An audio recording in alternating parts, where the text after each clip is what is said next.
माझ्या पतीची हत्या होऊन 70 ते 80 दिवस झालेत। आम्ही 3 दिवसापासून उपोषणाला बसलेलो आहेत। आमचे लेकर बाळ घेऊन बसलेले आहेत। माझं 3 महिन्याचं बाळ आहे। 3 महिन्याचं बाळ इथं उन्हातानामध्ये आम्ही घेऊन बसलोत। आमचे 6 लेकर सगळे उपोषणाला बसलेले आहेत, पण पोलीस प्रशासन आलेलं नाही। पोलीस प्रशासनाने पूर्णपणे पाठबळ दिलेलं आहे। पोलीस प्रशासन इथं आलं नाही, आम्हाला कोणी म्हणजे आमची समजूत सुद्धा घातली नाही, आम्हाला विचारलं म्हणजे विचारलं पण नाही कोणी। आणि पोलीस प्रशासनाने म्हणजे येऊन आश्वासन दिलेलं, याच्या पाठीमागे आश्वासन दिलं, निवेदन आम्ही दिले, तरी पोलीस प्रशासनाने कोणती दखल घेतली नाही। आणि आम्ही आज 3रा दिवस उपोषणाला आले, तरी कोणत्याही एसपी साहेबांनी इथं येऊन आम्हाला नाही का म्हणजे विचारणा सुद्धा केलेली नाही।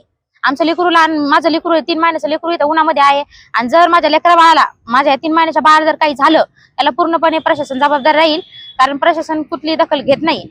आमची मागणी एवढी एकच आहे का पोलिसांनी त्या आरोपींना अटक करावे आणि मोका अंतर्गत कारवाई करावी आणि त्यांनी लेखी स्वरूपात आम्हाला द्यावे, तोपर्यंत आम्ही उपोषण सोडणार नाही।